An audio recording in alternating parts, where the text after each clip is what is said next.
బా మనిషికి ప్రశాంతత కావాలంటే కావాల్సింది ఇన్నర్ పీస్. Inner peace. అన్నా నాకు ఇప్పుడు ప్రశాంతత కావాలంటే కావాల్సింది చికెన్ పీస్. Chicken piece. ఒరే ఎప్పుడు తిండికోలేనంటరా.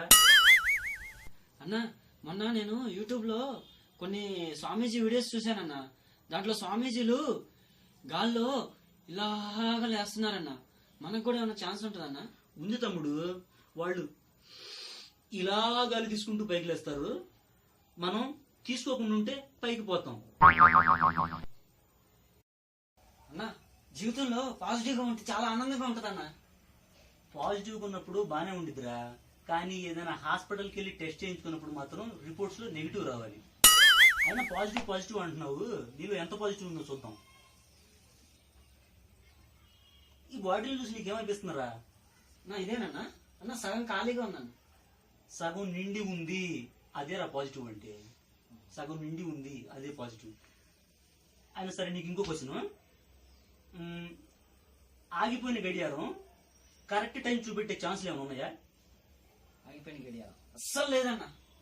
ఆగిపోయిన గడియారం కూడా రోజుకు 2 సార్లు కరెక్ట్ టైం చూపెట్టిద్దిరా, అది పాజిటివ్ అంటే.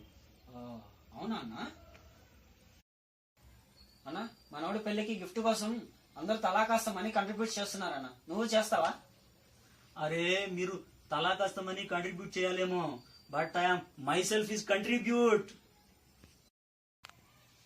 అన్నా నన్ను అందరూ కత్తిలాంటాడు పిలవాలని ఉందన్నా. దీనికి ఏం చేయాలన్నా? మీ అమ్మ నన్ను చెప్పి పేరు మర్చుకోరా. అయినా నువ్వు పదులు లేని కత్తిలు అంటుడివి. పదులు లేని కత్తి వంటకి, చదును లేని పొలం పంటకి పనికిరావు తమ్ముడు. మరి నేనన్నా? నువ్వు దేనికి పనికిరావు తమ్ముడు.